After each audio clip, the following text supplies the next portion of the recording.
See My you. pleasure. Have you been busy or? Today not so much, but obviously Zoom is temperamental sometimes. Yeah, no, that's why I was in general. Obviously, it's probably not a lot many of us can do at the minute, is there? Uh, well, my stuff's mostly online anyway, so it's not Oh, is it? Yeah. been, So been what that what do much. you so what do you do then? I saw you do a bit of transformation coaching. I help people with weight loss generally. Oh, Um, is that athlete or? no, general populace. There's probably one. There's been there's one athlete's joined my community recently, but that's probably like an except like that's a rare exception. I've helped one or two in the past, but no, normally general popular. They shouldn't themselves need that, but Yeah, true. obviously they're probably like most people. The knowledge with nutrition isn't the best as well, so they're being skewed in. Well, what's the best? And then obviously you got your brands out there like Herbalife with CR7, Cristiano Ronaldo doing his endorsement. So some will be, well, is that good? It's like, well, no. Isogenics, which I'm talking to somebody about today, and I didn't want to get annoyed with them because, like, well, it's still not good that you're drinking your nutrition. But if that's what made work, if that's what's worked with you, that's fine. That you don't come to work with me. That's all right. She likes my content, but we wouldn't agree over that. Yeah, yeah. So it's like, okay, I'll leave it. I'll stay on amicable terms because no point having a confrontation for the sake of it, and then go there because ultimately, she told me that she's failed in the past and this time it's worked, but I don't think what people realize is, do you want to be drinking those products for the rest of your life? No. Yeah, I know what you mean. So it's, I think we've still got a way to come to get rid of those things, because, well, most of them are pyramid schemes anyway, but that's a different topic altogether.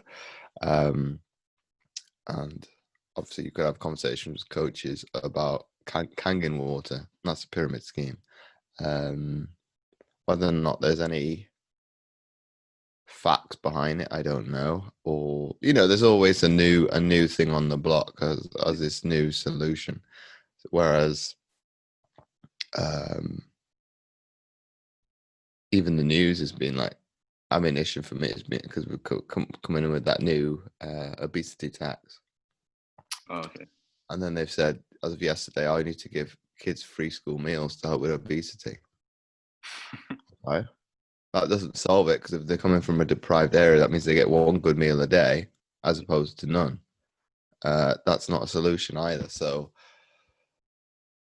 I think it needs, probably the education system needs an overhaul in this country, be it. And I think P is willing to do it, to change its name to then it's more inclusive, that people that don't like physical education, you change it to health, and the teachers are willing to do that. It probably just needs the government to obviously make that change official, and then obviously you teach people how to eat properly, how to move, Yeah. and obviously we actually create a culture Yeah. of getting away from technology a little bit. Yeah. I know what you mean because for P for me when I was in school it would be one or two lessons a week. You go and play football or something, but then when I got to GCSE, you sort of learn a bit more about like the fundamentals, like what nutrition and stuff like that. Do you reckon that needs to come in a bit earlier? Because that was me at about 14, 15 that I started learning about that.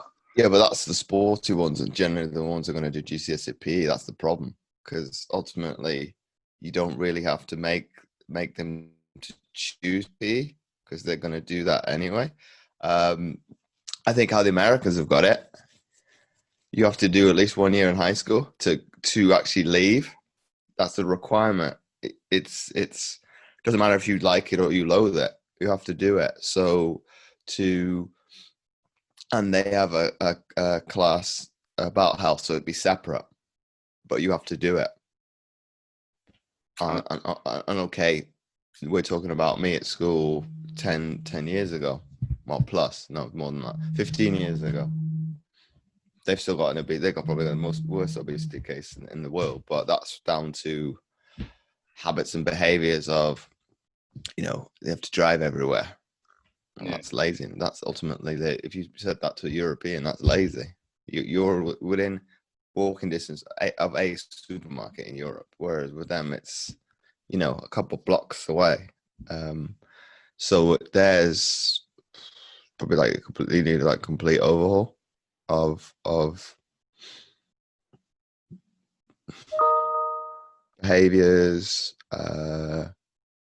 Even in Facebook Live, I did. One of my clients was like, "Why isn't that picking on the different proportion of the population with making them pay more for foods?" Yeah, that's true, but I can show you multiple examples where that's happened in the last couple of years. Cigarettes, drinking, sugar tax with the soft drinks. That's marginalizing most portions of the population. But if you're not healthy, if you are healthy, that doesn't marginalize you. But she did say to me, so I agree with that. But then she said, "Oh, the people aren't at fault." Now that's where I disagree with you, because the companies, yes, they are subliminally marketing to you, and that's any product, even if you didn't know it. Obviously, they've got addictive ingredients within it. Yeah, I can agree. I can attest to that. But they don't they don't force feed you it. They don't go to that extreme. That's where accountability needs to stop. It needs to you need to probably take a little bit more onus on yourself as to nobody's kind of doing that to you and you must eat this. So that's probably where, on reflection, I take a massive step back from things. So be it with COVID, families blaming the NHS for people dying. It's like, okay, well, the NHS trust can blame multiple governments for shutting down, community hospitals, and it goes in a circle. Those community hospitals can blame people and society for not looking after their family. So it's a vicious circle, and obviously people need to take and own it a little bit on themselves, and be a little bit less about me. But obviously that's going to be very difficult to break. Yeah, it's purely, you think, just responsibility of the individual to do a bit more for themselves rather than rely on extra things. Maybe, like you said, exercise and nutrition properly rather than rely on certain things. Well, it was life or death 4 months ago. Oh, I must do this for my sanity.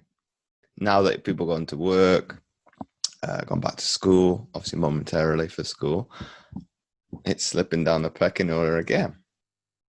So I said, well, for some that's okay, because I'm not going to be able to. Well, I'll be beating my head against a brick wall, so it's a bit pointless. So it does take some people. You got to be brutally honest with them. It's like, well, when are you going to change? And then leave it. Like, drop the mic. When are you going to change this? Or some people are quite happy saying they don't want to be the victim by talking about it. Yeah, but you're not doing anything about it, so that's even worse. So, so those conversations is like, well, am I going to get through to this person? Yeah. Probably not, but it's the content that conversation creates is amazing, because it's like, well, okay, what wake up calls do you need? Stroke, heart attack, before you do something. Ultimately, it shouldn't take an extreme like that, or break mental breakdown, getting ill with other diabetes, etc., etc., etc. It shouldn't take to those extremes for people to change, but it obviously does. Yeah. because then people change it because it's very much life or death because they don't want to go and be more sick. Yeah. So some of yourself as well. You had like a real well. You went to two different Olympics. And you do only two different sports. That's pretty impressive, mate. Pretty impressive. I've got to be fair. You know how many people get to do two different sports? Well, I didn't think I'd ever do one. I probably didn't envision doing one. So I think to do two, I think when I reflect on it, it should be like three, four. But Yeah. I'm not gonna. There's no uh, regret. There's no ill feeling with that. But ultimately, I think when it comes to it, like you say, I think as a Brit, you are too humbling at times, and you need to blow your trumpet a little bit because obviously that's probably what differentiates me from other people within the fitness space. That I've got dedication, I've got willpower, I've got uh, massive aim, like a target to accomplish. So I think obviously to pass on that knowledge that I've gained to my clients. If you've got a goal in mind, if it's obviously realistic Hmm. and using like smart goals, you can overcome it because ultimately there's weight loss is probably difficult, but you have more control over it than say sport where I'm in somewhat in control, but then at the end of the day, that uncertainty is always there of you could be cut at any moment, you could get injured and be put on a scrap heap and things like that. Obviously, you never think about these things because ultimately that self doubt creates kind of a negative energy, and the negative thoughts obviously escalate to obviously you start making things happen like that. Yeah. So I want to, like you said, I want to take you right back to the start. When I mentioned, obviously, you went to two Olympics and two different sports. You said you didn't envisage doing one. So what made you get into sport?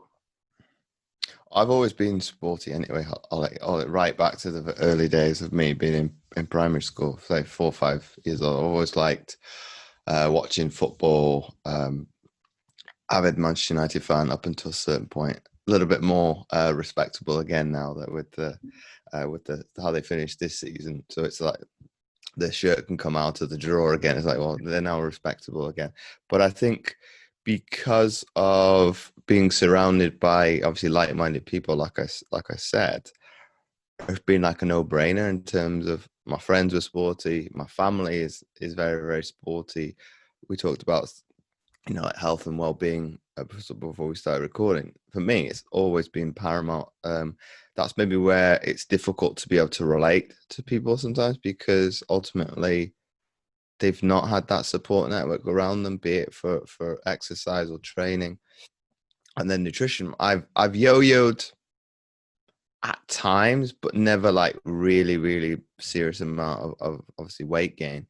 But when I was working in education, that's when I got to my heaviest, and I was pretty shocked and a little bit disgusted with myself. It's like, how have you let yourself get this way? And this is only about 80 kilos, so it's not that heavy, but obviously I've never been that heavy. So for me, I've had people ask, well, how did you do it? I didn't write it down. I just did it. It's because I think with the mindset that I've instilled in myself, it's not thought, well, what do I do about it? Then action. It's thought, action, thought, action. It's very much if I come up with an idea, I execute. Obviously, it's very robotic a little bit because ultimately that's difficult for people to just pull the trigger straight away. It's like, well, what happens if it goes wrong? Okay, for me, I'll come to that. If it goes wrong, you reflect. Okay, what did I do particularly well? What could I have improved? And obviously, what went badly, I'd get rid of. But obviously, that's very much to a certain extent like positive mindset because ultimately I could dwell on the failure, but I think where people need to take a little bit that with a little bit of salt with that is if we dwell on failure, you're not a failure. That particular project has failed. That's not a bad thing. Think of all the things that have failed in the past. And we're talking like big businesses, Apple failed. And look at it, Amazon, Jeff Bezos, before he invented that, he was living in his garage. So I think people need to be a little bit empathetic to themselves. It's like, it's not a bad thing to fail because, okay, school probably orchestrates that thinking that you get class into certain tiers that if you do obviously well-to-do, very well educated, very brainy, like geeky, okay, that's a success. And if you are maybe not well inclined with, I don't know, English, maths, science, or you're deemed a failure, but you might be more creative in something else. So I think school probably doesn't help with that kind of mindset. It probably drums into you, oh, if you do poorly in your, okay, we'll just use the UK as the example, your GCSEs, you're a failure. But I think even when I've talked to people, it's like, well, you got to do them over again. You can, if you're not happy with your grades, you can do something about that. You can either redo them, want to necessarily improve them. You're not going to be judged solely on that in the long run, because ultimately that then changes if you do your A levels, if you go to college, and then if you decide to go to university, you'll be judged rightly or wrongly as you progress up that ladder, and ultimately a job one when you get there is based on, do you have the experience, which I think is difficult for people that are coming out of school, because ultimately you can only get the experience by doing something, and obviously if you're not given the opportunity, you can't get the experience. So I think obviously for younger people, you need to be willing to do voluntary work now, I think, because ultimately the employer is in complete control. And I've been in that position when I came out of sport, been knocked back for jobs. That's why I went into do self-employment. But obviously that's a total different subject altogether, because ultimately that has its own trials and tribulations as well. But I think it is coming back to your point, Ollie, that I think a lot of it it's I've got a lot of like accountability support on that network, because very supportive or would challenge me to better myself. But obviously a lot of people don't have that luxury. Yeah, no, I know what I mean, mate. Like you said, I feel personally that I can challenge myself to be, get the best out of myself. Like, I think especially since I've been to university, I've I think because I'm doing sport journalism, because I found something that I like thoroughly enjoy. I want to, it's like not enough to do a certain bit. Do you know what I mean? If I get a certain like if I do a certain bit of work, I have to go and interview people. Like I remember first example, we first week we had to go and interview people in the public room. Was student nervous. Like I think I got 3 interviews with people, and I was sort of partly embarrassed. I think I actually got one of the worst in our class. And then the next week, I was like, I'm not having this, and I went out and got 29 people.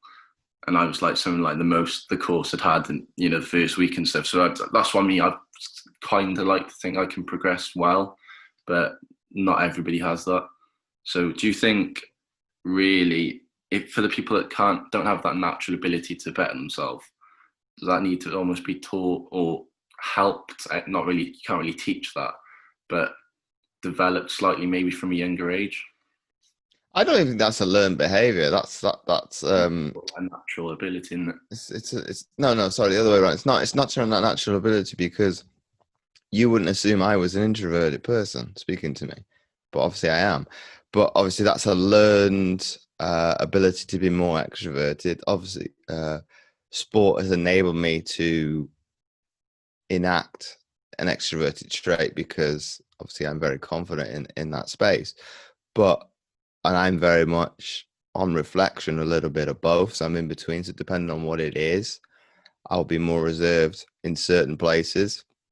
And obviously for the likes of this, Facebook Lives, YouTube, I can be an extrovert because it's very much like sport and people are indirectly looking at me. So ultimately, it gives you kind of a glorifying ego boost to a certain extent. But to answer your question, Ollie, I think you can learn it, and obviously you can very much craft it in your own image as you progress. Because obviously, as you get better, you get better at, be it obviously we use the example, you get better at crafting your questions that then become more and more challenging to the guest, the person that you're speaking to, and obviously then everybody benefits from it. But I think when you talked about obviously being a little bit reserved at the beginning, that's normal. People don't like to be in a space of either public speaking, you feel awkward that you are going to ask difficult questions, or you feel that you're intruding on somebody's space. Ultimately, most people won't mind, because I think I watched what would have been Peter Kay's TV show, I think it was last week, and they kind of showed when they pan the camera around the audience, people are jumping around, look at me, and obviously people love it because obviously you're making it about them. So I think when it comes to ultimately something like that, I think people need to think, well, the other person is probably in the same boat as you. It's just they may be able to either mask it very, very well, or they maybe struggle in some other aspect of their life. So ultimately, there's always different tangibles when it comes to that. So it's not necessarily you are weaker than somebody else. It's just that they might have a better skill set within what you're struggling with, and obviously you can overcome that. It's just a willingness to be able to do the work. Ultimately, if I go back and listen to my podcast at the very beginning, it's very difficult to do because it's not a well-oiled machine. It's not what it is nowadays. But ultimately, that's a progression, and that's very much like a work in progress. I think somebody mentioned to me, most podcasts don't make it past 10 episodes. I've done 3 years, but it was a willingness to be able to enjoy it, and it's evolved, and it's changed, and it's willing to do that. And I think this is the same with the human aspect. It's if we took it to the root core of it, we're not the same person every day we wake up again, because obviously we shed our skin. So technically we're not the same individual as we were yesterday or the day before that. And my business coach that we had a mastermind over the weekend, he's saying you're very much like a painting. You're a blank canvas. You create how you want to start your day every single day. That's what a painter starts with. It starts with a complete blank canvas. You as a person are exactly the same thing. You dictate how you want to create that masterpiece, or that sort of sculpture, if you want to use it, that people can envision. You can create your own masterpiece. And I think people need to look at it from that basis, that you are in complete control from 1 minute to the next of your thoughts, your feelings, your emotions, and you create this story that you want to tell yourself. Ultimately, it can be negative or it can be positive. I think most people would rather be in the negative space, in the positive space, sorry, and the negative. But that you need to obviously take that step back and look at the bigger picture. Yeah, no, definitely, mate. Is that something you always thought? Is that probably why you maybe achieved a bit of success in your sporting career? Because you had that willingness to, right, new day, work towards this goal? No, I was very much the opposite way. I did a video I shared in my group yesterday, but it's taken from last year, of why should people be more like either, a racehorse or a greyhound, have the blinkers on. Obviously, from a sporting perspective, we are very laser focused. It's very much eye on the prize. I want to make a Europeans. I want to make a World Championships. I want to make a Paralympics or Olympics. It's laser focused. Everything that's on the outside is superfluous. It's almost like it doesn't exist. If it's not going to make me better, it's not going to get attention. But obviously, from the question you asked, I probably could have learned a little bit by having that extra bit of a resource, because ultimately I could step back and look at the entirety of the picture, whereas I think most athletes. But I'll use me more specifically, then I'm not making assumptions or generalizing. I think when you laser focus into too much, you only see the small picture. You don't see the massive picture that you create, and obviously you lose sight of things occasionally because you're just so narrow focused. So that's where I'm coming from.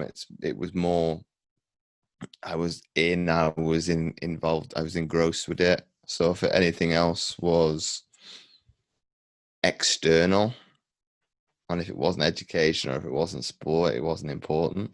And so people would say I could be very self-centered, narrow-minded. It's probably true, because ultimately it was, if it didn't revolve around me, and obviously it's a bad thing as well. On reflection, it's not important. So I would be less inclined to ask people about themselves. It'd be, well, how does it relate to me? If it's not serving me, okay, it's not really important. But I think where I could have learned from how I think now is I would be a little bit more empathetic to other people, and say, well, okay, how does me relate to you?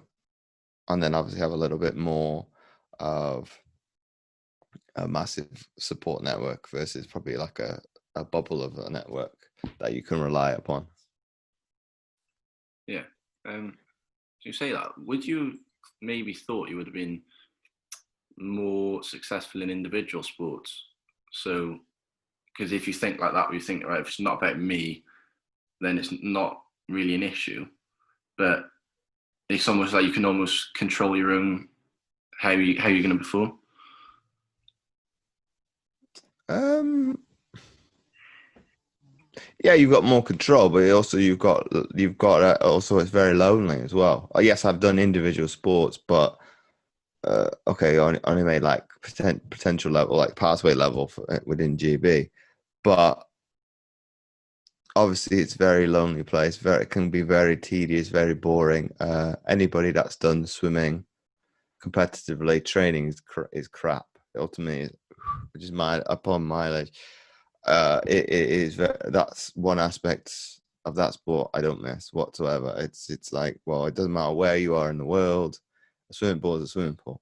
Obviously, I miss the competition, but I'm a very competitive person. But I think that's where team sport is both good and bad, because ultimately, yes, you've got to rely on everybody. Be it from rowing, I had one other person, to volleyball, a team of 9 other individuals, but 5 on court. You need everybody singing off the same hymn sheet. The likelihood of that happening all the time is very slim. But obviously, that's what's differentiates the great teams from good teams, because obviously they're able to show up on multiple occasions, more with certainty, more times than not. But I think that's probably where, and you ask a good question, Ollie, in terms of, I think when you are in an individual sport. Yes, I used to think that I had more control, but a lot can go wrong, because ultimately if things start to not work out, you're obviously going to start self-doubt. You're going to start doubting yourself. It's like, well, can I really do this? am I good enough for this? Am I, etc., etc. And you start internalizing yourself and judging it. So anything that is put out in social media outlets, that might not be true. You're obviously going to start believing that. But I think where you've got a team dynamic, if you see something that you don't agree with, obviously you will very much talk about it a little bit more. Obviously, with maybe not everybody within the team, but be the ones that you feel more comfortable or reassured to really air things that won't see the light of day, and obviously get it off your chest. But I think it comes down to the individual where their strong suit is. I've done more team sports now than I've done individuals, but that's maybe because you can hide at times in a team sport. You can't hide individually because ultimately your mistakes are there to be seen and to be shot at if you don't perform. And obviously, be it if I use my swimming days for that, I was very technically gifted. It looked nice, but it wasn't always very performance oriented. It wasn't quick, so it looks nice, but it's actually not as effective as it could be. But I learned from that and then took it into rowing. Okay, it looks nice, but I'm doing the work as well.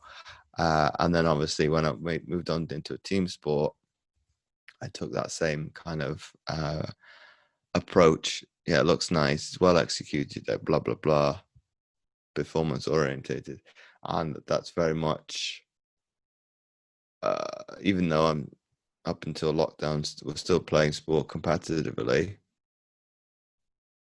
My coach could lean on me because he's a Paralympian himself. James, where you've got a strong mindset.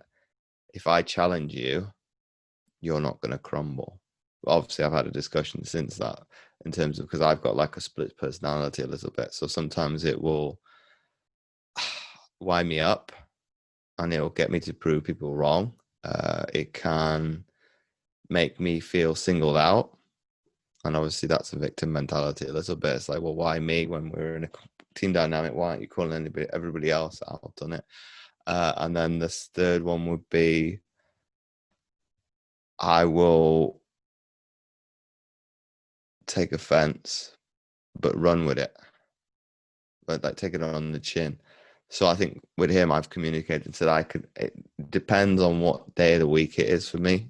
And I say that because coaches used to tell me, well, which James is going to turn up. It's like, well, I don't know. If I knew that, I hope you're very, very successful. But I think on reflection now, depending on what state I was in, I would have to maybe either really motivate myself, sometimes not so much, and then others, somebody wind me up on purpose to be able to get up. But that's obviously now 20 odd years of experience altogether, and I think with the coaching as well, to be able to push the right buttons. So when I do that to other people, I communicate. I'm trying to test you and find what buttons can I push to get the best out of you when you're working with me. So sometimes I'll deliberately push some buttons just to say, okay, that one doesn't necessarily work with this individual, so we won't do it that way. We'll do it and just do that, because I think most people associate me because I've come from elite sport. I'm going to rule with an iron fist because that's how sport up until probably recently. I think it's going to have to change because of gymnastics, but that was normal.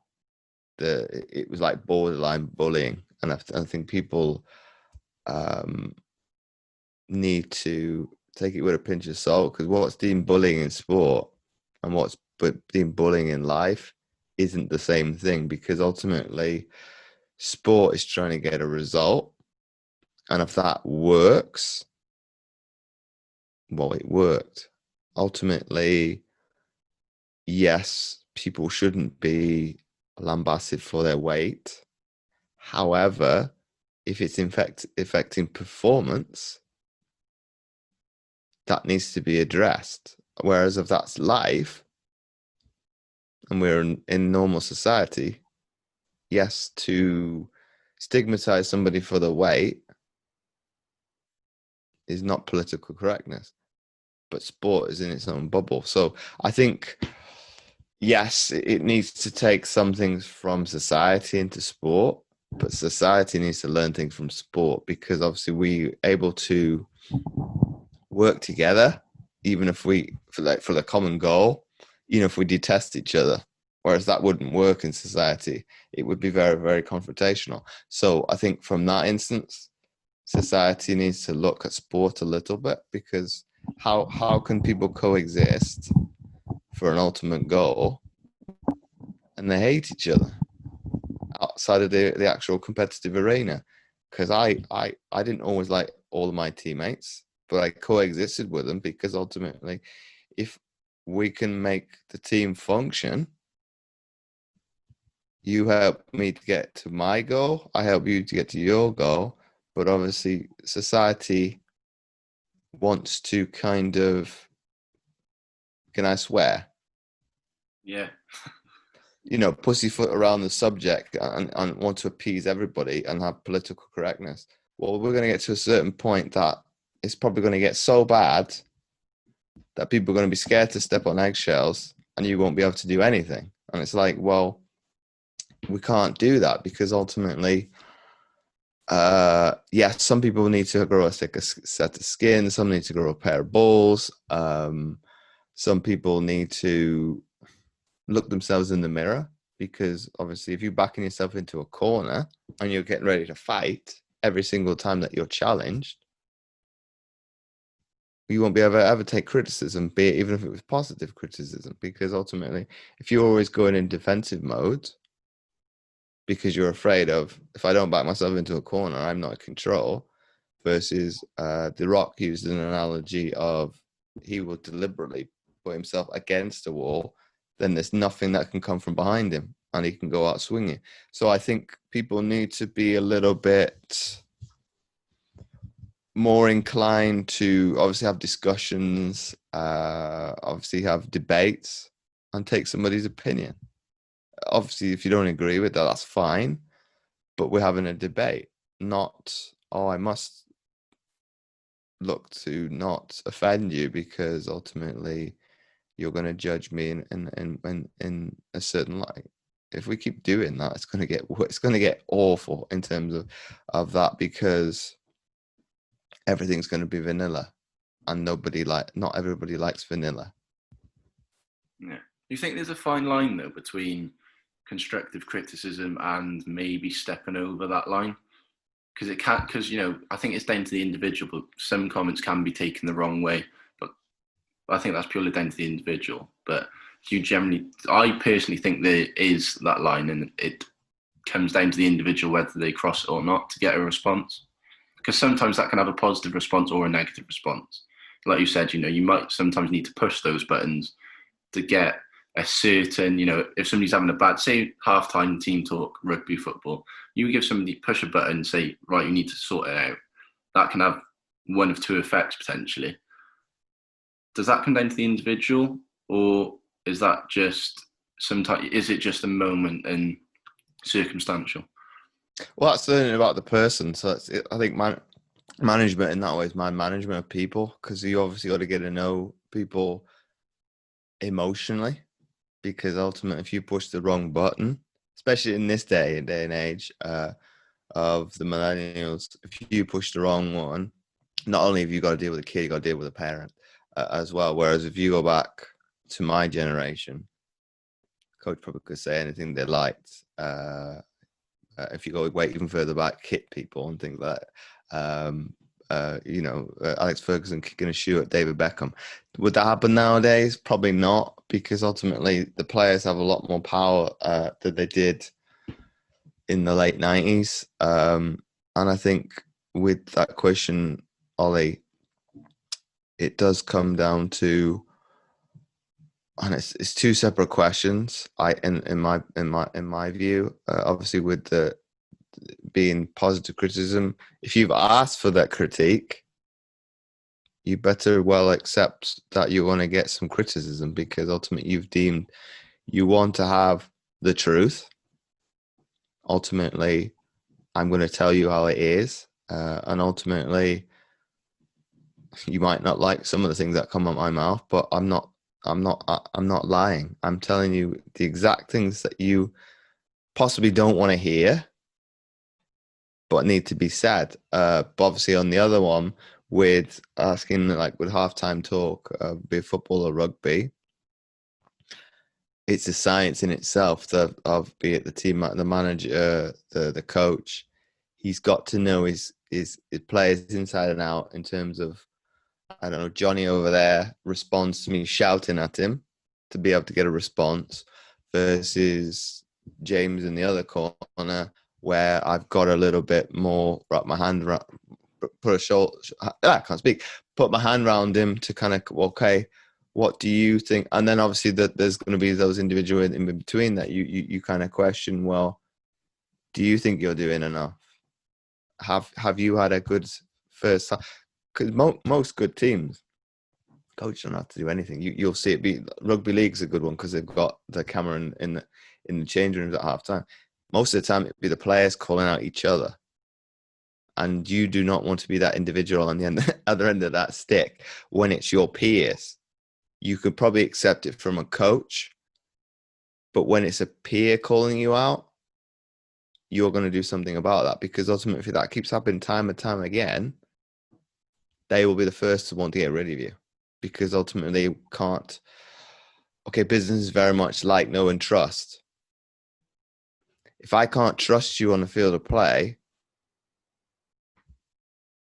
I don't want you I don't want you even being selected because if I can't trust you and I have to do two people's jobs and I'm having to second guess, I can't do my job properly defensively and if you make mistakes. So I think in that instance, it's a culture that you create. And if you have a team culture that it's the players calling themselves out, coach doesn't have to do anything. Okay, at the elite level, it happens a lot. The coach can kind of step back and watch, and if somebody doesn't do something properly, the players will be the first to kind of say, "Well, why did you do X, Y, and Z?" I've you'll shout at the individual. Why did you guess? Why did you? Because ultimately, you've got to. It's not life or death, but you want to trust that individual that they're going to make the right decision. They're going to communicate with you, and it's one solid unit. And that's why you can see when people get injured and they have to kind of plug the gap. That's when mistakes generally happen because there's no cohesion. Did you have any issue when you were rowing in a pier? Because I know I used to row myself, and I know it's at points it could be tricky to get on with the person either at bow or in the front seat. So was that something you ever had an issue with, or did, like you said, you trusted your partner to do the job? No, not always. Obviously, I'll give you this one, Ollie, as a story.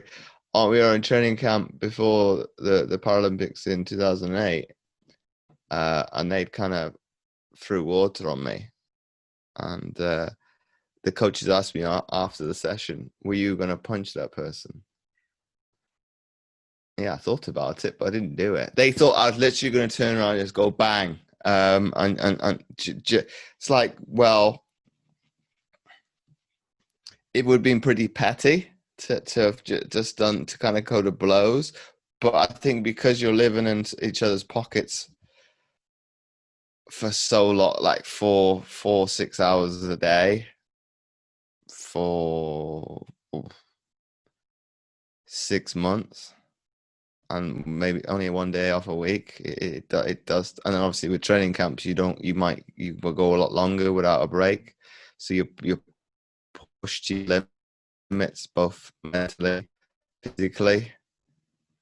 So I was surprised that I didn't, but I think that's a little bit restraint. It is. I probably went into their shoes. Well, if I were to do it, it wasn't really justification for it. So it's a bit of water, and okay, yes, it's warm in Spain in the summer, and that water is cold. Okay, Am I going to die from it? No. But I think that is the difference between me or somebody else. I do have some control. It's not I'm gonna go all primal and start beating my chest and just go boom. But obviously some people are not like that. Obviously I had a teammate in volleyball. I wasn't gonna get in the middle of it because they were arguing over. I can't even remember. It was so trivial that was going to go blows. It's like, I'm not standing in the middle of that. I'm going to let that happen because obviously within male sport, even if it comes to blows, everything is forgotten about after once it's been dealt with. It's like, yes, from me, you both got a valid point, so I'm not going to get in the middle of it because there's no point. I'll let the coach de-escalate that. But I think with rowing, when you ask that, has there always been conflict? So I just know it's obviously there's a lot of skill Yeah, in. because if you I think because when you are rowing in a double or you rowing in a pair, if you think you're doing more work than the other person, you'll get annoyed because a double is a little bit more. It's a little bit easier because ultimately you've got the same amount of blade pressure. But with a pair, if you're pulling the other person, obviously you've done the sport, but obviously one blade is on one side and one's the other. For anybody that doesn't know, you could literally pull the other person round, and you're taught to do that occasionally for technical things. So if the other person's not as efficient as you, it's frustrating because it's the boat snaking down the course.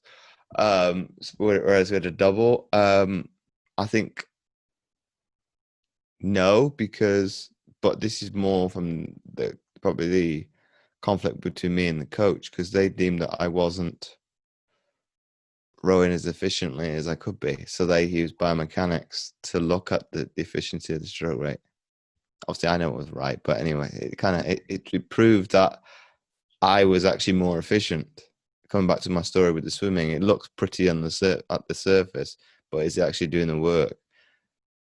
Mine was that efficient. It was like a perfect stroke, lock on, exact point, bang. Whereas the other person's wasn't. It's like, okay, there's look like it's powerful, but it's not as efficient. So I think it gave more respect to me. It's like, well, yeah, I make it look nice, but I'm also efficient. I've learned from my mistakes in swimming that, yeah, if it technically looks nice, but I'm not going as fast as I probably could do, I've made that right now because I'm in performance sport that I've got to deliver. And I think because I was taught the finesse of it from day one, it got ingrained very, very quickly. So it didn't matter what weather it was. I preferred the rougher the better, but I rode on a river, and most of my people that I went up against were rowing on courses to train. It's like, well, okay, that's you're going to struggle when the weather takes hold because you're not having to deal with launches. You're not having to deal with. Well, I trained in Cardiff quite a bit, so be it water taxis and the wash coming back off either the brick concrete work on the TAF or the banks, and you're getting that like secondary effect of the water and having to adjust for it. So I loved it. So if it was flat, okay, these are ideal conditions, but they're not always going to be like this. If it's rough, all I got to do is get in front, and you're not used to it, and go from there. But I think you're always going to have conflict with other people because ultimately they can't be inside your head. Yeah, no, definitely, mate. So you said like you were efficient and it looked good. Was that something you just took to naturally then, Rowan? So you said obviously with the swimming it looked good, but maybe not as efficient. Was that why you did it? But how No, did rowing, the kind of transition from doing swimming and rowing was because I'd been dropped from swimming my first year at university, so that was very bitter pill to swallow. And obviously with Wales, we punch above our weight, even though I don't sound Welsh. Within disability sport, my performance director said, well, what do you think about doing rowing? Because it was going to make its Paralympic debut in 2008, and this was 2005. I had the discussion. Okay, let's try it. Ultimately, I spoke to families like, well, you could be very, very good or absolutely useless. But those are two positives for me. For other people, that would be a positive and a negative. Yes, you could be very good or you'd be shit. Whereas, okay, if I don't try it, I don't know. Ultimately, did I imagine picking it up so quickly? Because I'd gone from the leisure centre in Cardiff, Channel View, of doing it on the land, not even on an ergo, but like a rig set up like a boat, and I took it to naturally like a duck on water. It was very. I'm thinking I've never picked up a rowing oar in my life. You've said do this, do this, do that. Dot dot dot quickly. So within probably a space of, I don't know, less than an hour, I was on the water. So it was very much a rapid rise. I went down to,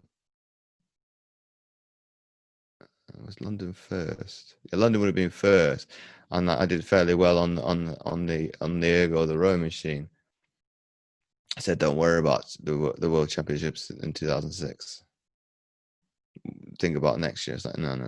I'm going this year. You find me a partner, and I'm good. But that's obviously the mindset that's drilled into, gosh, Welsh athletes from the very get go, because they see their peers of, I don't know all the athletes anymore, but I still keep in touch with the people, be it when one person's made a games, I want to be the next one. And because it's like a small family, extended family, you already know probably, I don't know, say 10% of the Paralympic team before you get there, because you know all the Welsh guys, even though they don't do the same sport.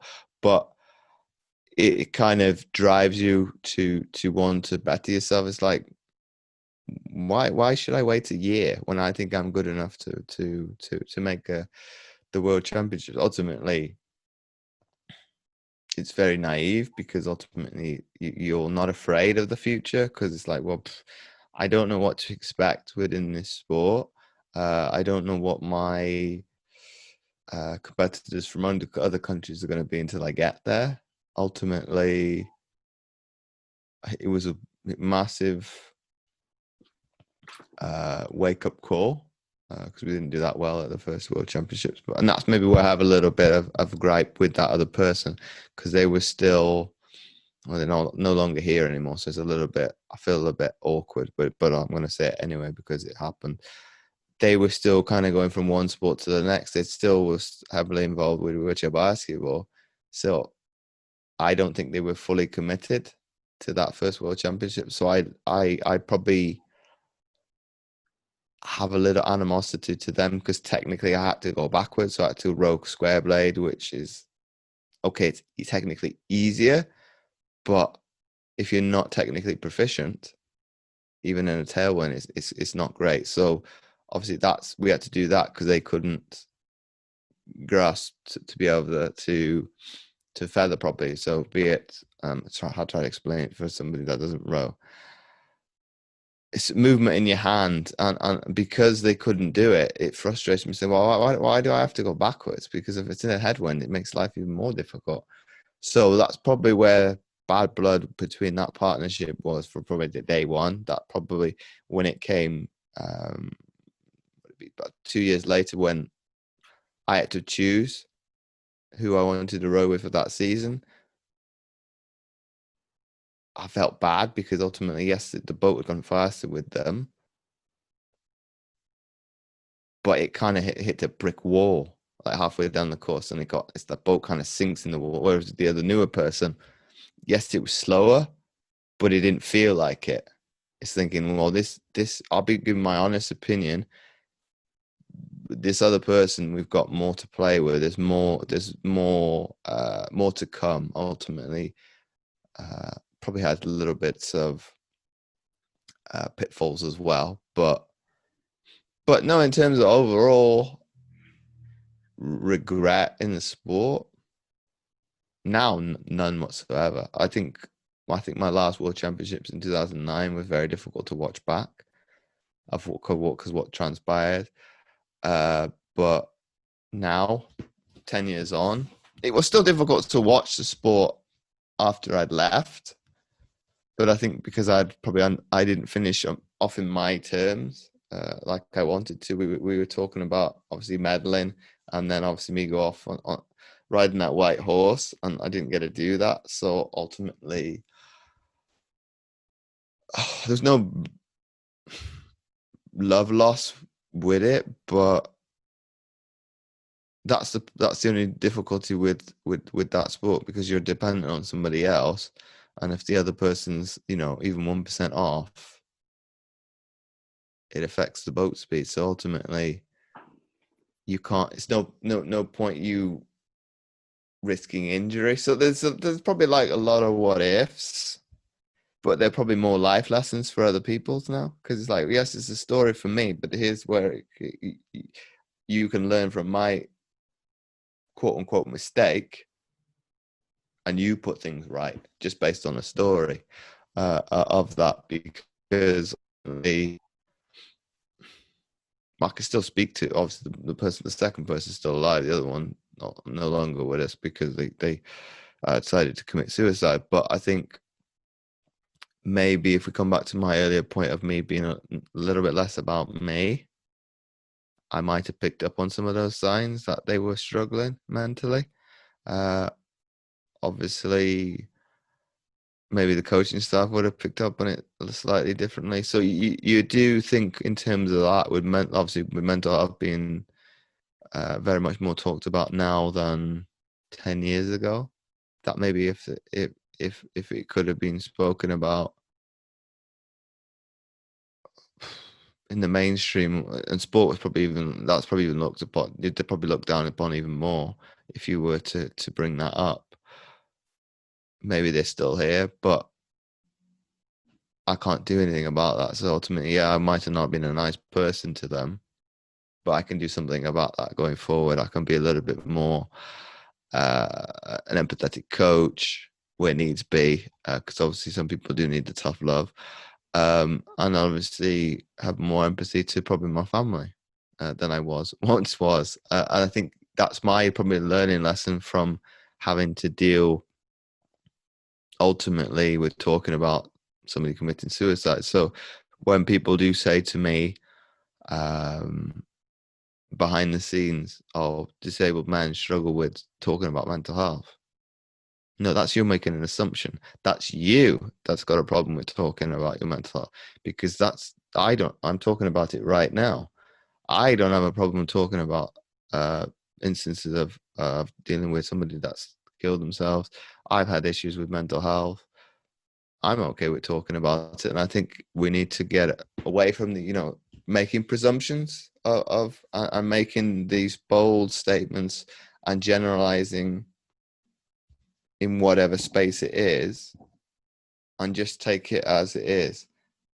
You have a problem talking about whatever it is, and maybe you have to deal with that. Yeah. So was all that, not doing as well as you'd have liked at the World Championships, was that a reason for you to switch sports, or was it a prearranged thought? That's a prearranged thing. My last World Championships in 2009, the sport was progressing to make reclassification change. So to give some context to people listening, this is very common in Paralympic sport, and this has happened most recently as in the last couple of weeks within wheelchair basketball, because there's a few people. There's one British guy who's been reclassified in basketball because they're streamlining their classification process to fit the module of every Paralympic sport. So I'm going to speak to him on my show. So that will be very, very not confrontational, very what's the word I'm looking for? Eye-opening. Not eye-opening, very controversial, because ultimately he's been the victim of it. And he obviously wants a platform. I've said, do you want to do it? It's like, yeah, okay. Do you? Next question I will ask: have you got the say so of the governing body? Because ultimately, I don't want the backlash of a governing body, and I also play in that governing body at domestic level, so I don't want that animosity. But obviously, it needs to be talked about. But we're coming back to your question, Ollie. For me, I knew about it after the Paralympics. This is what was going to happen, so we had a discussion as a support network, be it the GB coach, the Welsh coach, my development, my performance director, for Disability Sport World, and then my club coach in Swansea. And then he just ultimately asked, well, do you want to come back for one last year, one last hurrah, and go out in your terms? It's like, yeah, okay. But what I want to make clear, and what's been a problem in the past, is if anybody just put in front of me, no matter how big the margin is of victory for me, that's it. The door is shut for them, and you pick me. So ultimately, he said, as long as you do everything in your power, be it strength and conditioning, testing on the water, testing on the ergo, and you obviously beat everybody that's put in front of you, yeah. And that's the first time I've actually had kind of like no and trust within the governing body, because ultimately, okay, I've got your reassurance that's going to be the case. He stuck to his word. Ultimately, that person didn't even get up against me because he wasn't good enough. He rode against two of the guys in the classification below over 250 meters, got beaten. So the coach kind of said, well, it's no point putting him against James because it'd be a waste of time. Because I was going like really, really quick at that point. It's like, well, it'd be like, it's a training exercise and I wouldn't probably take it seriously. So it's like, no point. I obviously asked the other guy start, not the coach, because I saw him on the water when I was just doing my mileage. It's like, he's here. So he did it against the clock instead, because it's like, well, the clock is your enemy, because ultimately I've got to go as fast as I can and I will push myself to the limit. Whereas if I've got to go against somebody that's crap, I'll probably go like half-assed, maybe like 80%. It's like, I've just got to beat you. I won't try. So that was probably the only time I think the government body had been that on my side to kind of say, well, no, James is smoking it at the moment. Let's push him to the limits, because ultimately the clock's not my friend. So if I can make it stop sooner rather than later, I'm going to do it, because okay, I've got the timing device in the boat, the stroke coach. I want that distance to come finish it as quickly as possible, because it hurts. So if I can go as fast as I can, and this is probably the difference between probably the guys at elite level and, Joe average in the street. In training, I'm more than happy to red line, like to the point that you're almost gonna pass out. And people probably ask me, well, how are you able to do that to yourself? Because that makes me better. If the more I do, the easier that becomes. And I think the only time where it wasn't the case was probably I did struggle once we came on the main stage of the champ. Beijing was the exception to the rule, and I don't know why, because that's actually been the most relaxed I was in that space. And I think maybe because of talking to journalists and saying, well, our kind of shining moment is the final. Everything else is a bonus. Obviously, internal, that wasn't the case. Inside the camp, the final was a minimum. If you didn't deliver that, there was something wrong, and obviously you would have got for. But because once you make a final where it's like 6 people in the race, anything can happen on that day. So you do have even if you are an outsider, you do have an outside chance of picking up a medal, and anything can happen. So I think maybe from that way, I was relaxed. Whereas with Worlds, especially I think because it was the last one, probably put too much pressure on myself. And you can even when I haven't watched it back in a while, but if I watch it back, even on video, I look sheepish. I look quite pale. I'm thinking, yeah, you are scared shitless. I do get nervous before a start of a game or on the blocks or on the start line, but normally I will relax once attention going rowing in this case. But that day, it took me eight. I don't think I relaxed until I was probably a couple hundred meters into it. It's like, because I think at the back of my mind, you think of, well, this is the last time I'll be doing this. Is everything going to happen to the way I want it to? Ultimately, it didn't, but I can live with that. And ultimately, it's probably served me when it came time to do obviously certain things in volleyball. Well, I already know what the outcome is to go full time. I made the games. I'll do it again. Okay, there's probably some things within that I probably do different. My outlet still ask me occasionally, well, would you do it all over again? So, yeah, absolutely. I would do it that 10 years over again without a shadow of a doubt. Obviously changed some of the choices that I made, because obviously those were not the right ones. But obviously if I changed too many, it would probably change things completely. But obviously those are life lessons I can instill to other people. It's like, well, what do I stand for? What do I stand against? Obviously what I stand against is very easy, but what I stand for, I can start to say, well, this, because this is what I did without thinking. And you just got to say, well, if you don't hit these boxes, I don't care how much you want to pay me. It's not going to work, because ultimately I don't want conflict for the sake of it. I don't want to have to keep reminding you to do things that you should want to do. You should want to. You should want, that doesn't make sense. You should want to take measurements every week. You should actually make you happy, because if you've done the work, that's the result of it, and that's actually something that's should bring you joy. Oh, I'm gonna get to weigh myself. I'm gonna get to measure myself. Ultimately, other people, it's difficult because it's a stigma against it. The weight scale is bad. I don't want to look at myself in the mirror. But if we can change that script into your mindset, I don't look at the scales. I'm not fixated on with using tape measure.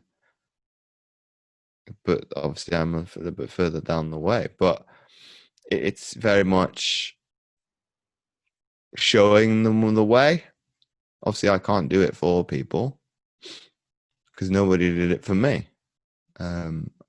Even though I might have offloaded some of my problems to family in the past, which it's probably not fair in hindsight. I probably should have dealt with the adversity of it, because it would have made me a better person.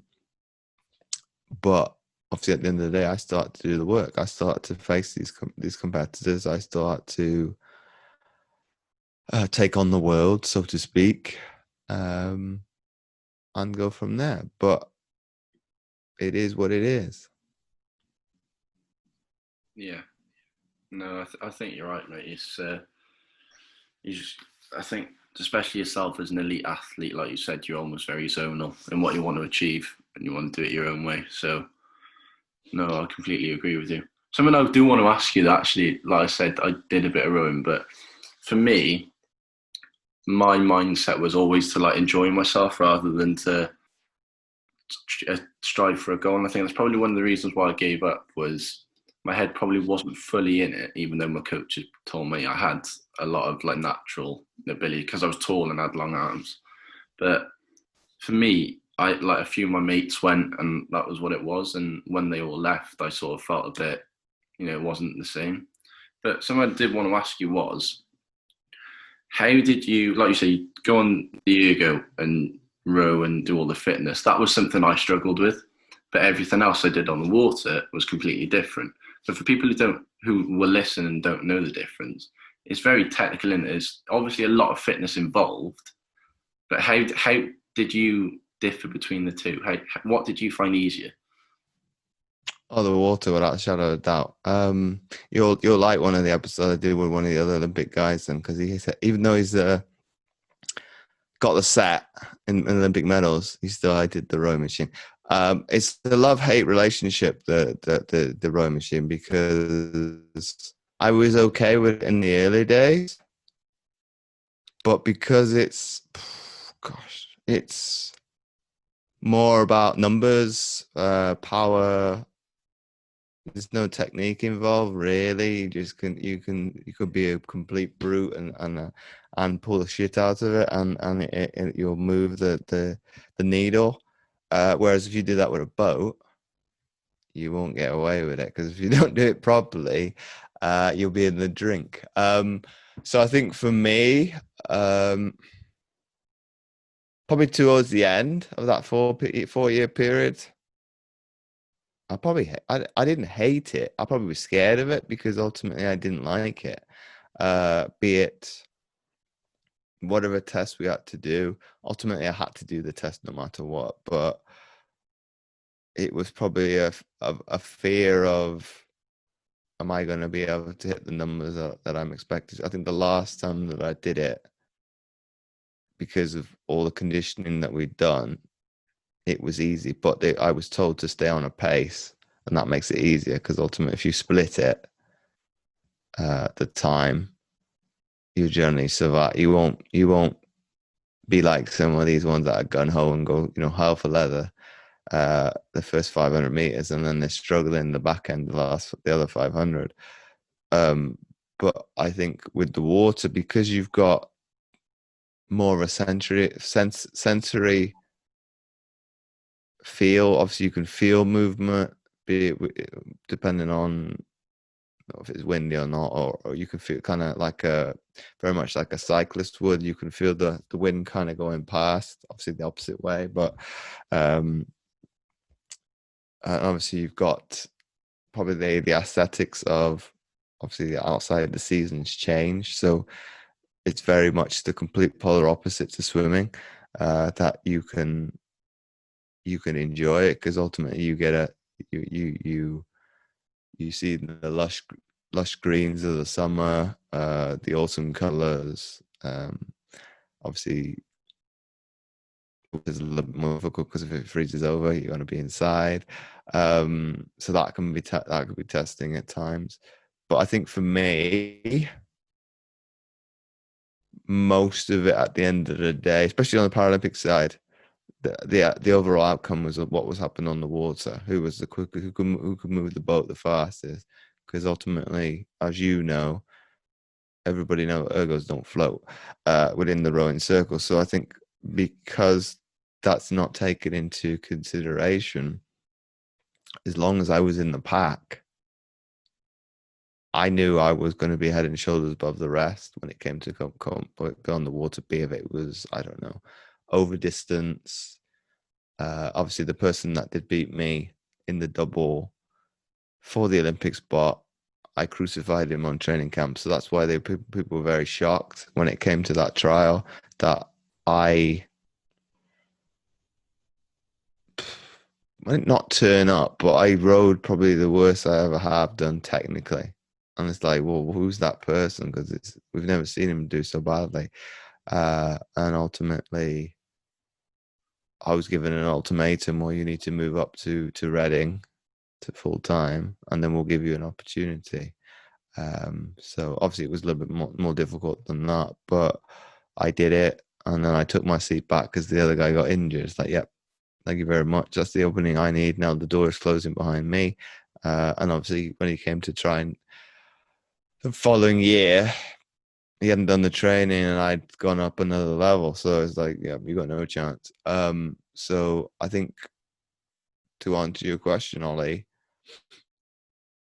it's very much more power orientated versus in the boat, you've got to have the technical nous, and then it's obviously the execution of once it's in the water, then pull on it. But then obviously you need to have the timing element. If you're not by yourself, if you're not in a single, if you're in one of the crew boats, there's no point locking on and pulling sooner than everybody else, because obviously it's going to be, if you're that one person, it's very, very difficult because you're taking the load of an entire boat.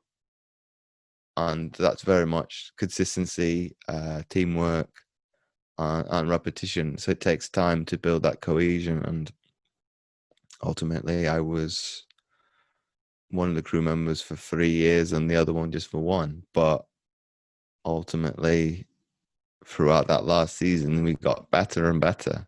But I had 3 years of experience that she could pull upon to be able to utilize. So I'd been in the bow seat, I've been in the stroke seat. I very much preferred being in the stroke seat because I had a bit more control. But with that season, that last season, I did talk with the coach and say, well, wouldn't it better if I lead and they follow? But obviously they wanted, well, you've got the technical now to kind of say, well, you make the calls, you've got the racing experience. It's like, okay, we'll go with that way. And then obviously you just pull and then do it accordingly. So it's difficult being in the bow seat as well, though, because ultimately you do look maybe too much at times at what your competitor's doing, blah, blah, blah. I did get pulled up on it once, but it's like, well, yeah, it was in the last 250 meters, but you're trying to go with that, and it was very close. So ultimately, for the first racing weekend together, we didn't do too badly coming out with a silver. Yeah, we probably could have won it, but ultimately we didn't. And then we won the World Cup a couple months later. And I think if we hadn't been for injury, I think we probably were the best. Probably were the best crew technically, but had, I think it was like almost about 4 to 6 weeks out of the double. I was on the water, but she's trying to get to recover. So I was getting quicker, and it was very touch and go whether or not we were going to go. So I think if we really able to stay fully fit, I think we probably would have capitalized on what some of the mistakes crews made in that final. It's like, yeah, thank you very much. You've slipped up. Whereas the other crews weren't able to capitalize. It's like, okay, the one that was winning caught a massive crab, so it brought them back into the field. I think if we'd have been there or thereabouts, being like second or third, and the situation hadn't happened in the final, I think we'd have probably said, yeah, thank you very much. Now, how are you going to struggle? How are you going to recover from that and being put under the pressure as well? So I think that was very frustrating to watch back, because obviously you can't see that in a race. You don't know what's happening behind you. But when you watch it back, you think, oh, we were third. We're not far off second. And then that happens about a minute later. Freaking, oh shit. Oh well. But I think now, I don't lose any sleep over it. I don't hold any animosity to the other individual. I've moved on. I think even talking to you now, I know some athletes have still got animosity to be not selected, and they won't let it go. Whereas for me, I think when I moved on to another sport, you kind of put it down and say, well, okay, that part of that career is finished. Let's concentrate on the next one. But I think with volleyball, it came too much of like you mentioned about you went with your mates for rowing. With me, it became a job, so I started to hate sport. Whereas that wasn't the case in rowing. Swimming, I was probably still very naive with performance sport or elite sport, because ultimately I know now it's a business. Ultimately, they don't care about the I'm not, this is maybe a little bit too hard. They don't, ultimately you're like a pawn on a chessboard. It's trying to get you're trying to get checkmate on the other person. So if they need to use multiple people to do that, or sacrifice multiple people to do that to make the program successful, they'll do that. And ultimately, I think is you as the individual have to know that as well, and obviously be the same, and be very kind of a chess master and play the system as well, which I've been very good at, to stay under the radar and to be the yes man a little bit. Whereas now maybe I'm a little bit more controversial and say I'll speak my mind a little bit more, because ultimately all the governing bodies I've been within, all I'm doing is selling the truth.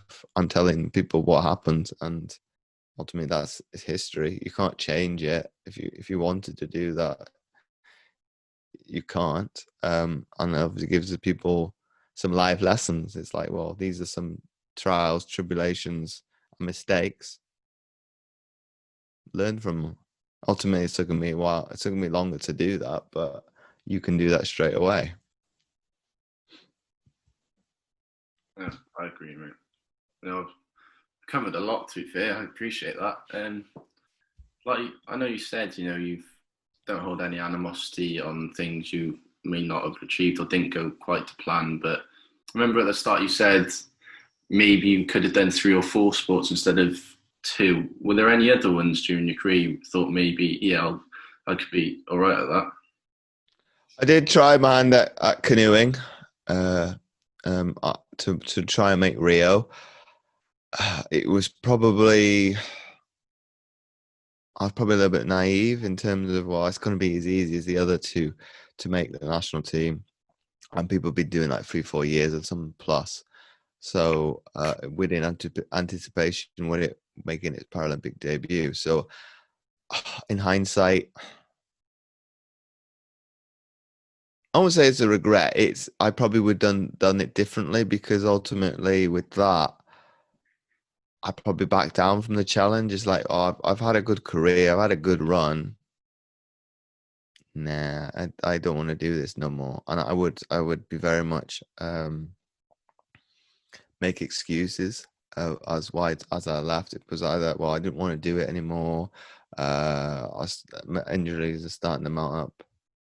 Now I'd call that bullshit, because ultimately I think I lost sight of what made me successful at the very beginning. It was willing to overcome challenges, and to try and progress up that ladder, whereas I'd probably accomplished quite a lot, but I still don't have that gold medal. So ultimately, I still should have had the internal drive, or that chip on my shoulder, kind of, well, come on, James, you haven't got what you set out for in the very beginning yet. Why don't you take up another challenge? Whereas I was probably too easy to walk away, and ultimately, when I say I could have done 3 or 4, age-wise, realistically, yes, I probably was. I'm still Tokyo was probably realistic. Obviously, now it's I'm all right with it. It's like it's okay. It's all right that I haven't. Ultimately, it's taken other people to say, not forget about it, but just let it go. It's don't let it eat at you, in terms of that you didn't go to Rio, you won't be going to Tokyo, because ultimately it was a choice. I chose to possibly leave early. I might have not made Rio. I might have not made Tokyo anyway. So um, I've done it on my terms, and that's okay. So I still compete up until lockdown. And when other athletes have asked, "Do you miss basketball?" Like, not really.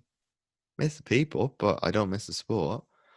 I think as stuff is starting to come out of lockdown and sport is starting to return, it's getting a little frustrating, because it's like, well, this is going back, but we're only going to be able to train this way. And I've spoken to, I think I've got the luxury of my podcast platform, I can speak to other elite athletes and ask them what's the situation within your sport. So rugby is possibly only going to train but not play, and the players have to expect that to be the case.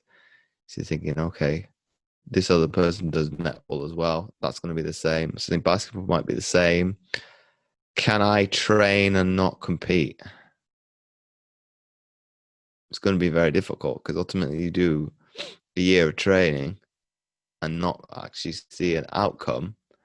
It's going to be very testing. But I think if you prepare yourself for that eventuality and kind of think of, well, what can I do to keep myself ticking over? Because everybody's going to have to do pre-season of some sort, conditioning to get back because they've been out of action for 4 or 5 months. So you're going to have to do it anyway, if you like it or not. Not having the competitive aspect of it,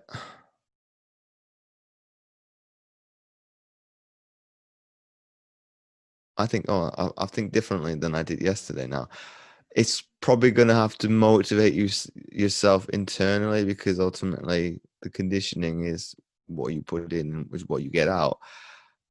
You can be a competitor to yourself and be it whatever the if it's the bleep test, if it's suicides for basketball, you can look to better that every time. So you are in a sense competing against yourself.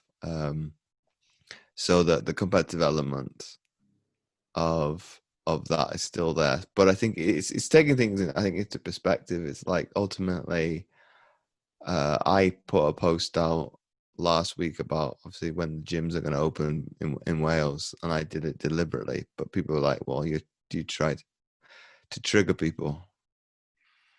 I was like, "Yeah," because ultimately I want to see where people's opinion lies on the subject, and I took a week before I put it out because I was waiting to see. Well, okay, England said when they're going back to the gyms. That was a couple of days ago.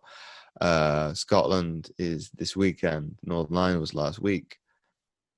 Okay, based on coming back to my initial point that we discussed off here of being health being number one 4 or 5 months ago, because it was keeping people sane to go out and do their daily exercise, to now it's probably, I don't know, 4 or 5, 6, depending on the person, maybe low down, it's number 10 in the priority order. Well, okay. Well, pubs open, hairdressers and barbers open, fast food joints open, gyms closed. Ultimately, some people said, well, restaurants and pubs are outside. Yes, I know that, but I was making a point. That's something that is unhealthy for you. Okay, the barber and the hairdresser's appearance, but it shows where priorities lie in terms of importance. Well, health should be number one. And obviously to get people to see that perspective is sometimes difficult, because ultimately I haven't got enough time. My diet's not very is poor. Or some of the other arguments that I've heard. I've got to to look after other people. Yeah, but when are you going to look after yourself?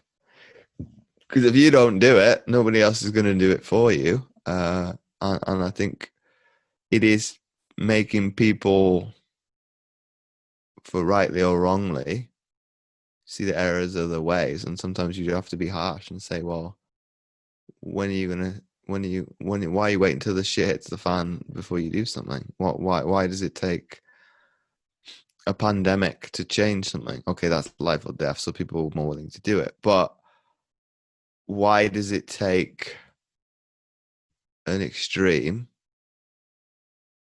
for people to want to change, where ultimately it's a choice? You control what you consume, you control, and I'm talking this from social media content, news, food, drink. These are all choices, and I think people don't see it that way. It's like, well, I don't control my life. It's like, yeah, you do, because but it's coming down to, do you deem it a priority? Do you deem your health and well-being more important than watching Amazon Prime, Netflix, TV? I won't dispute that there are some informative things on there. Do you spend hours of time on Facebook and things like that? So it is obviously pushing back against people to question them, or get them to question themselves. Or am I doing enough to ultimately be happy? Because that's where we need to be content at the end of the day. So if that's not towards gym, that's fine. Obviously, proper nutrition, we need to make that better than it is. And obviously, at the end of the day, I think mindset is kind of like Pandora's box of it all, because if you've got a good mindset, you're a little bit more, you're open-minded to criticism, you are open to debate, you are open to be more reflective. Whereas I think if you're kind of in a victim mentality and in a negative space, you're quite narrow focused. And that comes back nicely to my point, what I mentioned earlier on, of the athlete being very narrowly focused. They use negative energy to get the best out of themselves. Whereas if somebody in the normal society was to do that, they would feel like shit. But we do it on purpose. There's an end game to it. It's to be able to orchestrate something within us to be able to get the best out of us. Whereas, people talk about, going over the white line and they become a different person, and then once they come off it, they're just like you're a completely different person. It's like an athlete's almost like got split personality. It's like they're very nicey to their competitors, but when it comes crunch time, you could be my best mate off the field of play, but I'm going to crucify you on that in the actual game. Whereas I think maybe in the mainstream, people think that's an on-off switch. It's like, no, it's a continuum. I can go from one energy to how I want to, and I'm in complete control. Whereas they see it more as black and white. And obviously, I'm speaking to Sean Quinn, who works with Trevor Marwood, who works with a lot of the professional athletes in the US. And they're more of like a neutral thinking, where you're able to really step back and evaluate, well, how do I recover from throwing an interception? Well, you forget about it because it happened. You can't do anything about it. Or you scored an own goal, to use a European one. You forget about it. How do we get back in the game?